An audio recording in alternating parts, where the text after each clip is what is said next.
Sens GM Pierre Dorion for joining us. And I think before we get started here, Pierre would like to say a couple of words. So I'll turn it over to you, Pierre. First of all, thank you for everyone to join us today. These are trying times. But before we start, the Senators want to offer their condolences to the Cave family and Colby's wife, Emily. I think it's important for us to thank all the frontline workers, the healthcare workers who are putting in long hours, the media who's informing us during these trying times. Also, I personally want to thank the grocery store workers, the beer store, and LCBO workers. To our fans, please stay patient and stay home. Great. Thanks, Pierre. So we're going to get today's call started. The first question comes to us from Kyle Bukauskas from Sportsnet, and he's asking, what areas of the job have been a priority for you since the season was put on pause on March 12th? Well, Kyle, I think the first thing is that the health and safety of our players and our staff has been our biggest concern. Everyone is good now.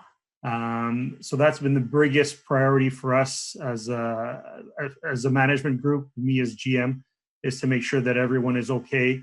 Every one of our players that traveled back home followed the 14-day quarantine and made sure that, that they were healthy. Okay, the next question comes to us from Wayne Scanlon at Sportsnet.ca. He's asking, how has this pause impacted the way you're able to conduct business? He's also mentioning you've gotten some recent entry-level contracts completed. Maybe you could offer a comment on each of those three players who've recently signed. Yeah, for us, it's business as usual. As people know, in the hockey world, some of the busiest time is after the season. Even though the season's still on pause, there's still a lot of work to be done. Obviously, we're preparing for a very important draft. We've been able to do 3 entry-level contracts. We're still negotiating with some potential European free agents. So when it comes to that, it's still business as usual for us. It seems that we're working as hard, if not harder, than if the circumstances were normal. To answer the second part of your question, we're really happy to sign 3 younger players on entry-level contracts. First one was Mark Kostelic. Mark was the captain of Calgary for the last few years. He's a high-character center who's got great attention to detail in his game. He does the little things well. He knows how to stay above the puck. He's someone that we see in the next few years in our lineup as a high-character two-way center. We also signed Jonathan Aspero, who I give a lot of credit to our amateur scouts. They were able to identify Jonathan as a late bloomer. He chose to come to Belleville as an overage instead of going back to junior. From there, he developed into one of our top 6 defensemen on a pretty good team at 20 years old, and we feel that he's a prospect with good hockey sense who knows to play the game in all 3 zones. And last but not least, Kevin Mandolese was a 6th-round pick of us a few years ago. He's developed into one of the better goalies in the Quebec League, goalie with size, good athletic ability, good reads. He's someone, that had a 925 save percentage, and I think the second closest was 918. And we're really happy to have these 3 players joining our ranks in the professional ranks. Okay, the next question. Several folks have asked a varying form of this question. They're asking, how trying has the cancellation of the CHL season and its playoffs, in addition to some of the European leagues, affected the team's plans to prepare for the next NHL draft? For our scouts, I think they're really well prepared for this draft. We knew heading into the trade deadline and heading into this year that this would be a draft that we would have a lot of picks. So our scouts did a good job of really, working hard, not that in the first half, and especially when we knew after January meetings that, this would be a draft that we would be heading into picks. We're ready. We were ready. We're even more ready. And we're looking forward to the draft. Okay. The next question comes to us from Bruce Garrick with Post Media. He mentions that COVID-19 hit close to home with your team. Do you think the message to stay safe resonates more with this group, given that you've seen the firsthand effects? Yes, for sure. Bruce, with our group, we told the players starting the day after we landed that they needed to stay home, respect the guidelines that the NHL had brought forward. And we knew that, all the players have recovered. They're all doing well. The 5 players and the 1 staff member, they didn't have many severe symptoms. And you know what? I think it's for the benefit of everyone. A bit of short-term pain will give us a lot of long-term gains as a team, as a society, as everything that we're trying to live for. Okay, and an additional question from Bruce. He suggests that you had planned to do some scouting of prospects after the NHL trade deadline. How have you been doing your homework on the players that you were hopeful of seeing? Well, obviously, for sure, we planned on doing some scouting after the trade deadline, both Peter McTavish, our assistant GM, and myself. But our scouting is in great hands under Trent Mann. He's done a tremendous job over the last few years. We've drafted very well, and under his tutelage, our scouts knew what they needed to do.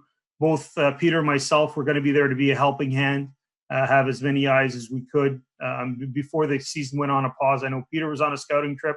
I was about to leave California to go on another scouting trip.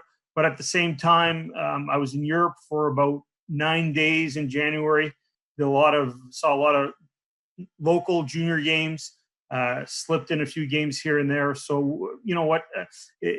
Now what we're doing is we're watching a lot of video of players, and it's good for us because when you've seen the players play and you add the video element to it, which is what our scouts are doing, I think it'll prepare us even better for this upcoming draft. Okay, the next question comes to us from Ian Mendez at TSN 1200. Wayne Scanlon also chimed in on this one. They're asking, how concerned are you that the draft lottery may not be based solely on the standings? Given the fact that we're in a unique situation, are you worried that the league may try to select a different format to allocate the #1 overall pick? Ian, I think there's a lot of speculation in a question like that. And I don't think it's beneficial for any of us to really answer that. The only thing that I will tell you, Ian, is that we've made 3 proposals to the league. Our hockey operations group worked really hard at making 3 different type of proposals for resumption of regular season, playoffs, draft lottery, all items that are related to hockey personnel decisions. And we did this through our owner, Mr. Melnick, who forwarded to Gary Bettman. I know Mr. Melnick is in regular conversation with the commissioner. We want to make sure we have a voice in this. And we're going about our business probably more quietly than probably some other teams have leaked it out. But we feel that it's important to go through the proper channels and have a voice in what could possibly happen. But at the same time, there's a lot of speculation. I think our league is in very good hands with Gary Bettman. I think the integrity of the regular season, the playoffs, the awarding of the Stanley Cup, the draft lottery will all be decided very well and with a lot of integrity. Okay, the next question comes to us from Ken Warren at Post Media. He is suggesting that given it won't be available to you this season, he's wondering how often in the past did judgments on perhaps the top 5 or top 10 prospects change based on playoff success or a lack thereof?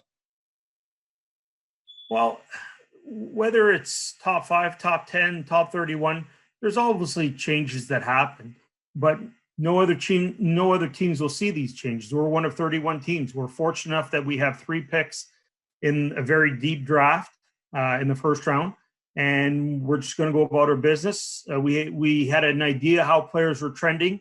Some college teams were about to start the playoffs. So I think it's an equal field for everyone, and whatever situation we're thrown at right now, we'll be ready for. Okay, continuing with the draft, the next question comes to us from Mike Moriali at NHL.com. He's suggesting there's a possibility that the Sens could have 2 picks among the top 5 and potentially 3 picks in the first round overall. How excited are you by that, particularly with the depth of this year's draft class? Well, we did our homework. In this plan of the rebuild, we always felt that this 2020 draft would be one of the deepest that's come along in many years. For us, having a chance to have 2 picks in the top 5 is something that we're very fortunate and will be ready for. And I think at the same time, we know that it's a very good, we feel that it's a very good draft class for the first 20, where you're going to get really good NHL players. And from then on, from the top 3 rounds, we feel that there are going to be a lot of regular NHL players in the top 3 round that'll be no-brainers. So we're really excited about this draft class, and we're looking forward to when it happens to make all these selections. Okay, and an additional question for Mike. He's asking, if you did happen to get the number 2 and 3 picks, do you think you would lean towards choosing players at 2 different positions, given how rare it is to have the chance at 2 elite caliber players that high in the draft? We're just going to take the 2 best players. I'd like to have Mike. We'd like to have 1 and 2 if possible, not 2 and 3. But we'll settle for 2 and 3. And at the same time, you have to look at whatever is best for the organization. And a lot of time, these players play within the following year. So we're going to look at all these elements of drafting. Most likely 2 players in the top 5, and go from there. Okay, the next question comes to us from Josh Clipperton with the Canadian Press. He's asking, if the draft ends up being held remotely, either online, on Zoom, over the phone, how will that change the dynamic of the day in terms of trades and conversations with other GMs? Well, actually, that's a good question. A lot of the work, what people don't realize is a lot of the work of the trades that happen on draft day is done in the weeks and days and hours prior to the draft. Things do happen quickly on the floor when it comes to the switch of picks, but we're always on the phone, and we can be the same remotely. We hope, I think a lot of us that, are looking forward to this draft, I think it'd be a great way if we could still have the draft in Montreal and the first time that fans are all there to celebrate the NHL. But at the same time, if we have to do it remotely, we'll be ready to do it. And, it might be just 2 people, probably myself, Peter, and Trent Mann in one room, 6 feet apart. And we'll make sure that we make all the trades that could have been made that will still have the possibility to be made on draft day. Okay, the next question comes to us from Mark Broussard at the Devoir. He's asking how disappointed you would be for prospects and for the team itself in Belleville if the AHL were to cancel its season. Mark, that's actually a great question.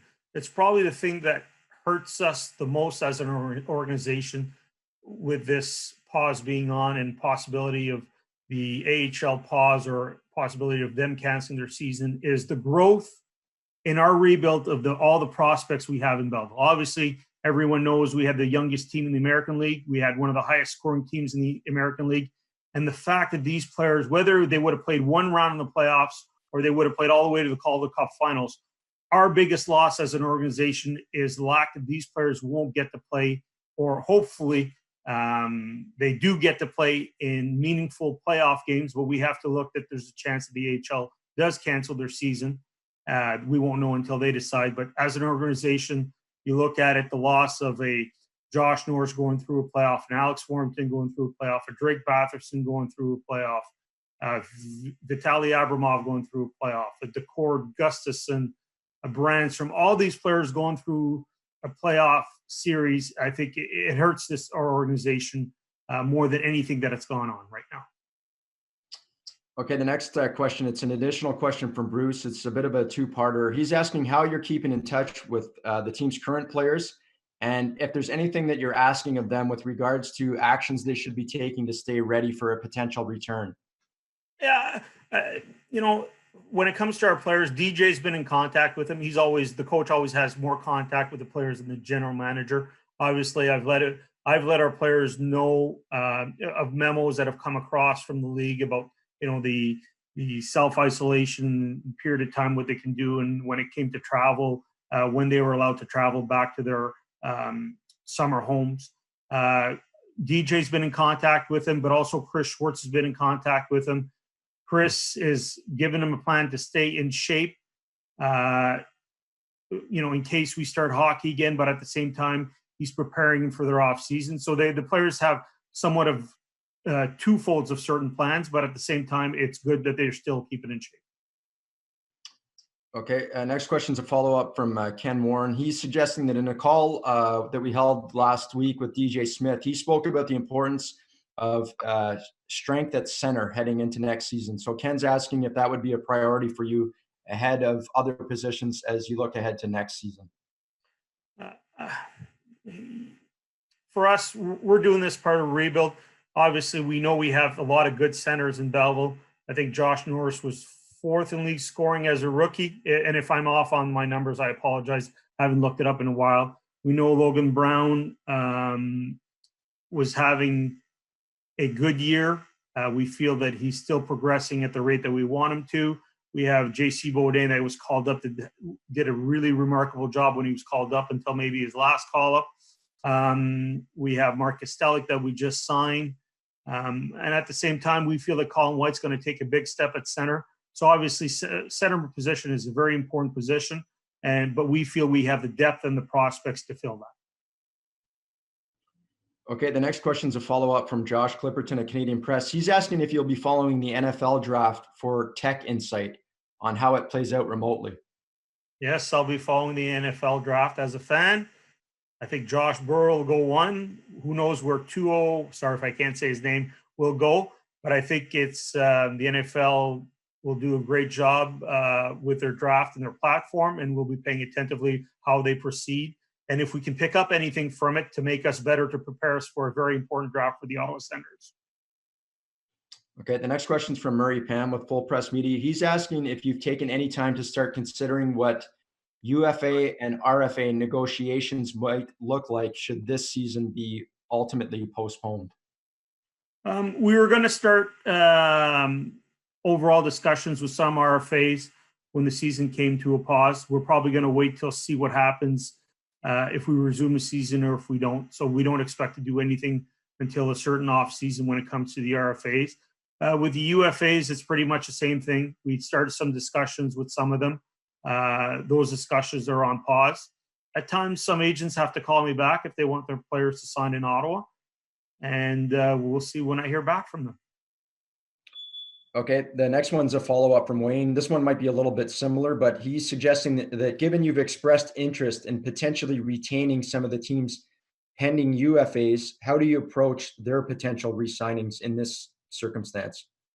We know as part of our plan in our rebuild that we'll always need some quality veteran UFAs, and we hope to keep some on board. But if we move on from them, we know that some others will be available. We brought in some great people last year that were really beneficial to the growth of this group, and we'll be able to do the same, whether it's keeping them internally or looking externally for them. Okay, the next question is a follow-up from Ken Warren. Again, he's asking the potentially lowering of the salary cap could be a major concern for higher spending teams. Given that you've been creative in the past, including bringing in players like Ryan Callahan and his contract, given the team's cap flexibility, do you foresee making similar type moves this summer? I don't know if we're going to make similar type moves to what we've done in the past. I think we got to look more forward to what these team needs are. We're not going to hide from the fact that the Callahan trade was made for 2 reasons. Was because of financial help, and the other one is it helped us move a goaltender when we had a number of them at that position. And with goaltending, everyone needs to be slotted in a position where they can improve and develop. But we'll look at our team once the season has ended, and we'll look at what kind of trades can be beneficial for us. But the biggest thing here is we want to take a step as a team next year, and we'll be looking at trades that help us on the hockey-wise more than financially.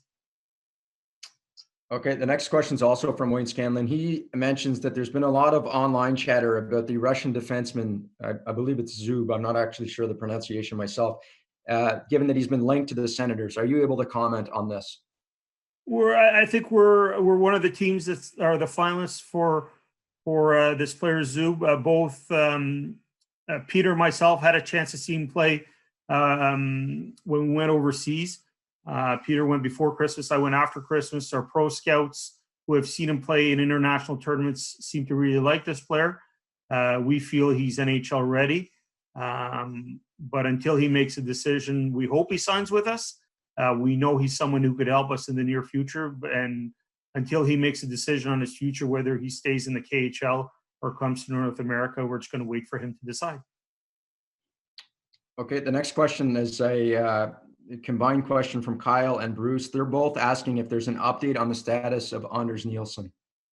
Yeah, why don't I just go through our three injured guys? I'll finish with Anders. First of all, Mark Borowiecki, if the season were to start tomorrow, he would be able to play. There's no doubt about that. On Artem Anisimov, obviously people know that he had a concussion. He's been 4 weeks symptom-free. He would have to pass the neuropsych, which we think he would pass, and he would be ready to play if the season would start tomorrow. On Anders Nielsen, he's passed the neuropsych already. It would be for him to get on the ice and get practice time to see how he would feel, but he's going along in the right direction. Okay, the next question comes to us from Dan Sagan with CBC Ottawa. He's asking if you believe the Senators are far enough along in their rebuild to potentially challenge for a playoff spot 1 year from now. Well, obviously, we want to improve. Let's not set expectations that are unreal right now. We want to be a much better team. We feel we will be a much better team once the 2021 season starts. Let's see once hockey resumes how we finish the 1920 season. Let's see what additions we make as far as draft prospects, and then we'll have a better gauge of where we aim to be.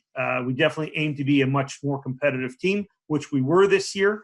But saying playoffs or non-playoffs, I think that's too early to say until we haven't seen us play at camp next year with all these fine additions that we hope to make at the draft. I think we'll have a better and the prospects that were in Belleville, that the team was in first place, then we'll have a better indication where we will be. Okay, next question is also from Ken. He's asking if the season were ultimately to be postponed, what would your overall assessment of 2019-20 be? And he's also asking if you could touch on what you feel was the best and maybe where you were most disappointed. Well, obviously, we hope that the season is not postponed. I think for us, we want to have it. What we're happy about is our compete level. We competed most nights, even though we weren't the most talented team. Teams never, I think, took us for granted, and I think that was a big step for our organization, our team, and what the coaching staff did. I think our structure was better. It was different. It was more to the style of play that I think will bring us success in the medium and long term. I felt we took a big step overall just as a team in how we played the game. We were never out of games. We came back in games. I think those are things that we're really happy about. I think the development of some of our younger players, whether you look at the step that Brady Tkachuk took, I think the step that Thomas Chabot took defensively, these are things that I think are very important. I think some of the steps that our prospects have taken in Belleville are all important things in our rebuild that we know are going to bring us success in the long term. I think the two things that we need to improve upon next year to be a more competitive team, a team that can climb up in the standings, I think first is our special teams. Even though our penalty killing was very good until the last little part of the year, I think both our power play and penalty killing should be in the top 12 to top 15 in the league. And I think we're a pretty good home team. I think we have to be a better road team. I think we have to play at least 500 on the road to be a team that's going to climb up in the standings. Okay, the next question, this is a two-part question. You touched on it briefly. Bruce is asking if you're optimistic about a return this season, and if not, do you start looking ahead to next season? Dan Sagan is asking how you will plan on conducting exit interviews if you do ultimately need to start preparing for next season. Well, we all know that this is a changing world from day to day. I think the first thing that we have to think about is our fans, people. You know, we have to think about this pandemic and making sure that we can flatten the curve, then we can beat it. But in saying that, I'm one of the optimistic people. I'm very optimistic that we're going to see hockey at the right time. I think it's something that people need, our fans need, our people want to see. Sports in general is a way that people can get away from their day-to-day stress of life and enjoy it. So I believe sports are something that we're going to see, whether it's in 2 weeks, a month, 2 months. I'm very optimistic that we're going to see some hockey. And what makes me so optimistic is that Gary Bettman and the league is in good hands, and they're going to do what's right for everyone. As far as conducting exit interviews, until they've decided what's going to happen with their season, we're not going to make any decision on those. I believe you conduct exit interviews when you know the season is done. And if we play some regular season hockey, we'll have some. If they go right into the playoffs, we'll make sure that we have the interviews at that point in time. Okay. So we're coming up on 30 minutes here. So we're going to wrap in English with Kyle, as he did last week, offered a lighthearted question to wrap things up. So for our last question in English, Kyle is asking, how many times have you played with the Draft Lottery simulator since the season was put on pause?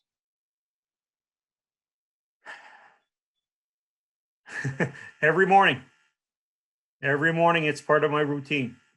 And I do it until when we get 1 and 2, I stop. So some days it takes a few more minutes longer, but wherever we pick, we know we're going to get 3 great players in the first round, especially 2, hopefully in the top 5.